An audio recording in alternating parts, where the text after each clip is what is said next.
দর্শক, শেখ হাসিনা সরকারের পতনের ১ বছর হয়ে গেছে এবং এই সরকার, বর্তমান যে সরকার, সেই সরকারের শপথ নেয়ারও ১ বছর পূর্ণ হলো।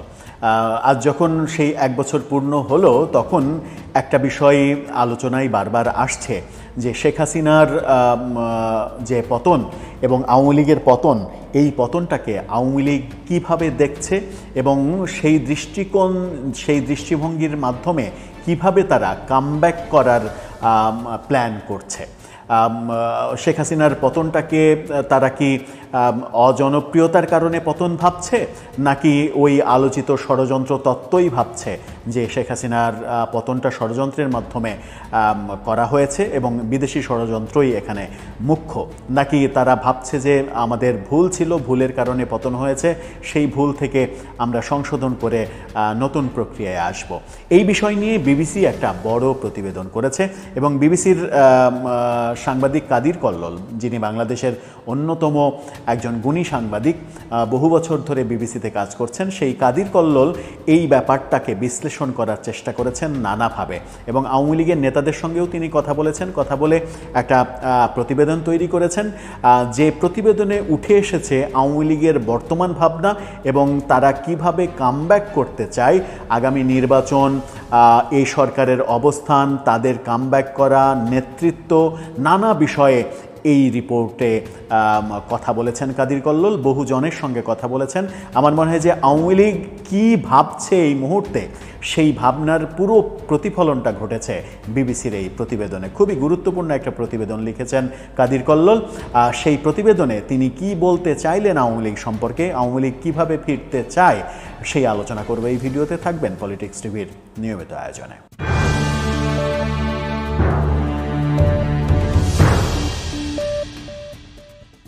দর্শক, পলিটিক্স টিভির নিয়মিত ভিডিওগুলো স্পন্সর করছে প্রজাপতি.টিভি, নতুন ওটিটি প্ল্যাটফর্ম। আপনারা চাইলে ইউটিউবে, ফেসবুকে, ইনস্টাগ্রামে, টিকটকে দেখে নিতে পারেন।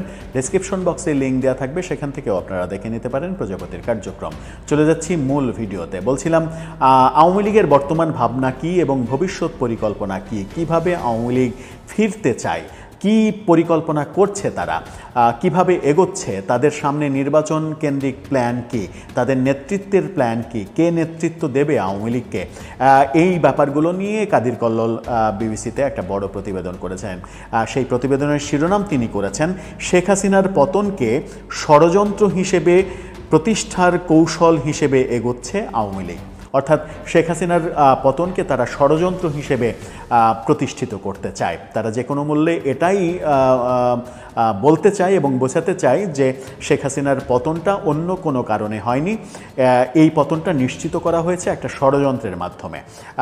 তাহলে কি প্রফেসর ইউনূস যে কথাটা শপথ নেওয়ার পরপরই আমেরিকা সফরে গিয়ে বলেছিলেন, মেটিকুলাস ডিজাইন, আওয়ামী লীগও সেই তত্ত্বের উপরে ভর করেই তাদের ভাবনা চিন্তাকে সমৃদ্ধ করছে?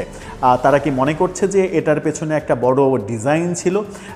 হ্যাঁ, তারা তাই মনে করছে। কাদির কল্লোলের রিপোর্টে সেটাই উঠে এসেছে। তারা মনে করছে যে এটা দেশীয় এবং আন্তর্জাতিক একটা বড় ষড়যন্ত্র এবং সেই ষড়যন্ত্রের মাধ্যমে মূলত সরকারকে উৎখাত করা হয়েছে। শেখ হাসিনার পতন হয়নি, তাকে উৎখাত করা হয়েছে একটা ষড়যন্ত্রের মাধ্যমে, যে ষড়যন্ত্রটা আন্তর্জাতিকভাবে পরিচালিত হয়েছে এবং দেশের কিছু মানুষ সেই ষড়যন্ত্রে অংশ নিয়েছে। সেখানে যেটা বলার চেষ্টা করলেন সেটা হচ্ছে যে দলটির বক্তব্য হচ্ছে দেশি বিদেশি ষড়যন্ত্রে শেখ হাসিনার সরকারকে উৎখাত করা হয়েছে। একই সঙ্গে আওয়ামী লীগ আরও ভরসা করছে অন্তর্বর্তীকালীন সরকারের ব্যর্থতার ওপরে। আইনশৃঙ্খলা পরিস্থিতি নিয়ন্ত্রণ সহ বিভিন্ন ক্ষেত্রে এই সরকারের ব্যর্থতা দলটির রাজনীতিতে ফেরার পথ করে দিচ্ছে বলেও অনেক নেতা মনে করছেন। এখানে একটা গুরুত্বপূর্ণ বিষয়, সেটা হচ্ছে যে ষড়যন্ত্র তত্ত্বের কথা যেমন বলছে, তেমনি সে প্রফেসর ইউনূসের সরকারের ব্যর্থতার দিকেও তাদের খুব দৃষ্টি আছে, নজর আছে। তারা প্রফেসর ইউনূসের ব্যর্থতা ব্যর্থতাগুলোকে ক্যাশ করতে চায়, ব্যর্থতাগুলো নিয়ে আন্তর্জাতিক মহলে একটা জনমত তৈরি করতে চায় এবং তাদের নেতাকর্মীদেরও এক ধরনের আস্থা তৈরি করতে চায় যে এই সরকার ব্যর্থ হচ্ছে। তাদের ধারণা এই সরকার যত বেশি ব্যর্থ হবে আওয়ামী লীগের ঘুরে দাঁড়ানো তত বেশি সহজ হবে এবং তত দ্রুত আওয়ামী লীগ ঘুরে দাঁড়াতে পারবে যত ব্যর্থ হবে ইউনূস সরকার। সেই কারণেই তাদের প্রত্যাশাও এরকম আছে যে এই সরকার ক্রমে ক্রমে ব্যর্থ হতে থাক, যত বেশি ব্যর্থ হবে তত বেশি আওয়ামী লীগের লাভ এবং এই ব্যর্থতাকে ক্যাশ করে তারা খুব দ্রুত ফিরতে পারবে। এটা তাদের তত্ত্বের মধ্যে অন্যতম গুরুত্বপূর্ণ একটা তত্ত্ব। সেক্ষেত্রে তারা বলছে যে জুলাই আগস্টে যে দমন নীতি নিয়েছিল সেই দমন নীতির ব্যাপারে অনুশোচনা প্রকাশের কোনো ইঙ্গিত দলের মধ্যে নেই। এ নিয়ে রাজনীতিতে সমালোচনা থাকলেও তারা মনে করছে সেটা হচ্ছে যে যদি কোনো অনুশোচনা প্রকাশ করা হয় কিংবা তারা যদি কোনো ভুল স্বীকার করে তাহলে এমনিতেই নেতাকর্মীরা দেশের বাইরে পালিয়ে আছে একটা বড় সংখ্যক এবং শীর্ষ সব নেতাই পালিয়ে আছেন। শীর্ষ যে নেতাগুলো দেশে ছিলেন তারা জেলখানায় রয়েছেন। সেরকম মুহূর্তে যখন তৃণমূলই আওয়ামী লীগকে একটু একটু করে এগিয়ে নিচ্ছে তখন যদি আওয়ামী লীগের কেন্দ্র থেকে ভুল স্বীকার করা হয় এবং অপরাধ করেছে তারা এটা বলা হয়, এটা নিজে মুখে যদি স্বীকার করা হয় তাহলে তৃণমূলের কাছে একটা ব্যাড মেসেজ যাবে। তৃণমূলের আত্মবিশ্বাস ভেঙে পড়বে, আত্মবিশ্বাসের চিড় ধরবে এবং আত্মবিশ্বাসের চিড় ধরার ফলে যেভাবে ক্রমে ক্রমে তারা এগোনোর চেষ্টা করছে গুটি গুটি পায়ে, সেই চেষ্টাটা বাধাগ্রস্ত হবে, এটাই তারা মনে করছে। তারা যেটা একেবারে স্পেসিফিক যদি পয়েন্ট আকারে আসি তাহলে বলা যায় যে ষড়যন্ত্র তত্ত্বে তারা ভরসা করছে, যেটা বলছিলাম যে তারা গ্রেপ্তার, আতঙ্ক, এটা ওটা সব কিছুর মাঝেও ষড়যন্ত্র তত্ত্বটাকেই মূলত প্রতিষ্ঠিত করতে চাইছে। অন্যের ব্যর্থতা কতটা সুযোগ আওয়ামী লীগের জন্য এই আলোচনায় ভিন্ন মত থাকলেও বিশ্লেষকরা ভিন্ন মত দিচ্ছেন যে অন্যের ব্যর্থতাকে পুঁজি করে হয়তো সাময়িক একটা বেনিফিট পাওয়া যায়, তারপরেও আওয়ামী লীগ মনে করছে যে এই সরকারের ব্যর্থতাকে পুঁজি করে আওয়ামী লীগের দ্রুত ফেরাটা মানে সুবিধাজনক হবে যদি এই সরকার আরও বেশি ব্যর্থ হতে থাকে। কিভাবে রাজনীতির মাঠে অবস্থান নিতে চাইছে আওয়ামী লীগ, সেই প্রশ্নে যেটা এসেছে সেটা হচ্ছে যে দলটির বর্তমান মুখপাত্র হিসেবে কাজ করছেন মোহাম্মদ এ আরাফাত, তেমনটাই বিবিসি বলছেন এবং তিনি বলছেন যে আমাদের শীর্ষ থেকে তৃণমূল পর্যন্ত যোগাযোগ বেড়েছে। তিনি দাবি করেছেন তাদের দল এখন অনেক বেশি সংগঠিত।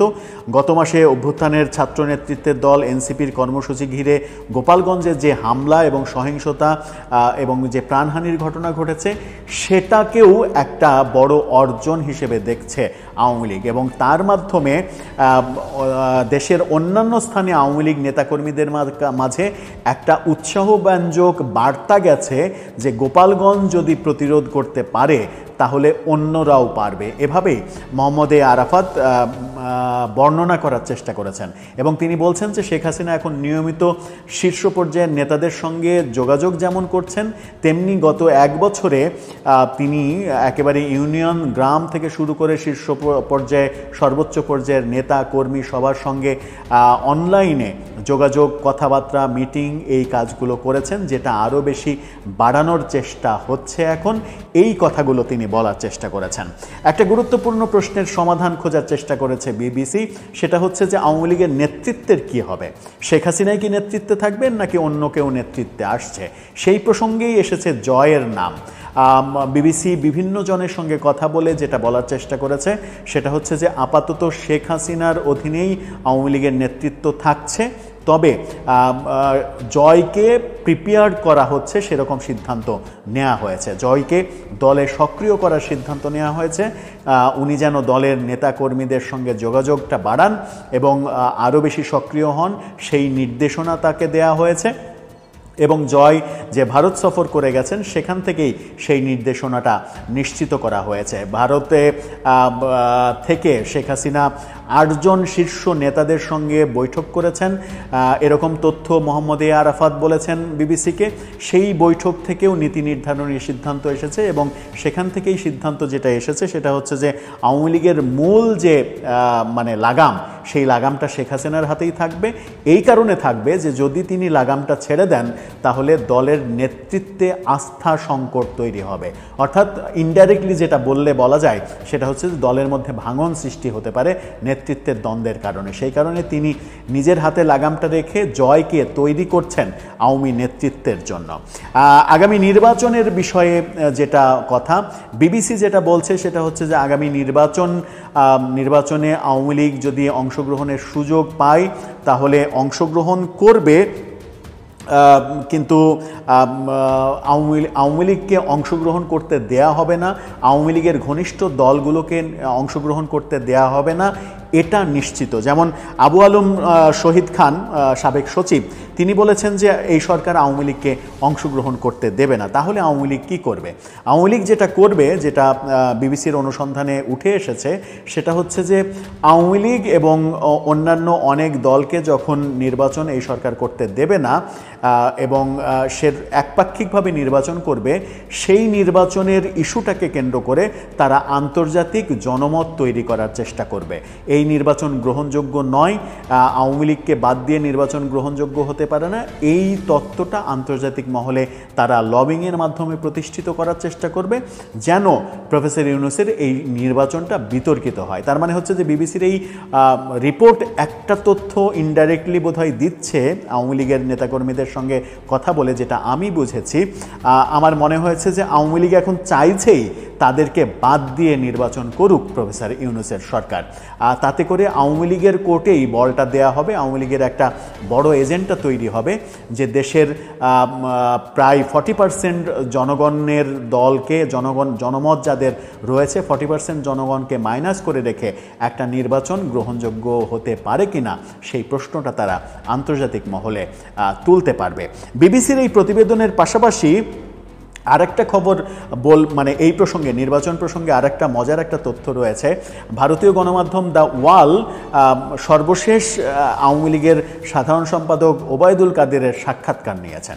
সেখানে ওবায়দুল কাদের বলার চেষ্টা করেছেন, যেটা ওবায়দুল কাদের তো বেশিরভাগ সময়ই লাগামহীন কথা বলেন, লাগাম ছাড়া কথার জন্য দলের অনেক ক্ষতি করেছেন, এই সমালোচনা আওয়ামী লীগ যারা করে তারাই করেন। এবং জুলাই আগস্ট যে আন্দোলন, সেই আন্দোলনের সময় তার লাগাম ছাড়া কথাবার্তা, সেই কারণে দল এবং সরকার অনেক বেশি বিপদে পড়েছে, সেই সমালোচনাও রয়েছে। কিন্তু দ্য ওয়ালকে তিনি বলার চেষ্টা করেছেন এই নির্বাচন প্রসঙ্গেই যে আওয়ামী লীগকে বাদে তিনি বলার চেষ্টা করেছেন যে দেশের 50% বেশি সমর্থন যে দলের রয়েছে সেই দলকে বাদ দিয়ে প্রফেসর ইউনূস নির্বাচন করার কোনো ক্ষমতাই রাখেন না এবং করতে চাইলেও করতে দেয়া হবে না। তিনি 50% সমর্থন দাবি করেছেন, যদিও সেটা বাস্তবসম্মত নয়। কিন্তু তিনি দাবি করছেন যে নির্বাচনই করতে দেয়া হবে না আওয়ামী লীগকে ছাড়া। অথচ বিবিসির অনুসন্ধান বলছে অন্যান্য আওয়ামী লীগ নেতাদের সঙ্গে কথা বলে, আওয়ামী লীগের মুখপাত্র হিসেবে যাকে দায়িত্ব দেওয়া হয়েছে বলে বিবিসি বলছে, মোহাম্মদ এ আরাফাত, তার সঙ্গে কথা বলে যেটা বলছে সেটা হচ্ছে যে আওয়ামী লীগ ইনডাইরেক্টলি চাইছেই তাদেরকে ছাড়া নির্বাচন হোক যেন বিশ্ব জনমত তৈরি করতে পারে। আবার ওবায়দুল কাদের বলছেন যে আওয়ামী লীগকে ছাড়া নির্বাচন করতেই দেয়া হবে না ইউনূস সরকারকে। ওয়াল থেকে আবার পাল্টা প্রশ্ন করা হয়েছিল যে নির্বাচন করতেই দেবেন না এরকম শক্তি কি আওয়ামী লীগের এই মুহূর্তে রয়েছে আদৌ? এটা কি ঠেকাতে পারবেন?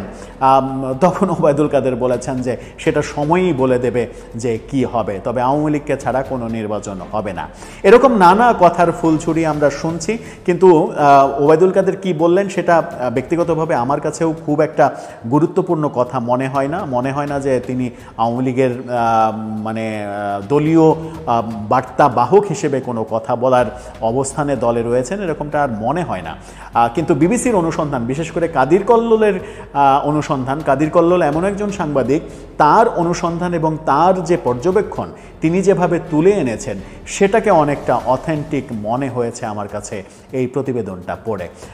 মনে হয়েছে যে আওয়ামী লীগ তাদের মতো করে সাজাচ্ছে, তাদের মতো করে ভাবছে। যদিও এই সরকার পতন, তাদের 1 বছর যে হলো সরকার পতনের, সেই সরকার পতনটা শুধুমাত্র ষড়যন্ত্র তত্ত্বের উপরে ভর করেই পতনটা হয়েছে, এই ভাবনা কতটা তারা প্রতিষ্ঠিত করতে পারবে কিংবা এই ভাবনার আদৌ বাস্তবতা আছে কিনা, তাদের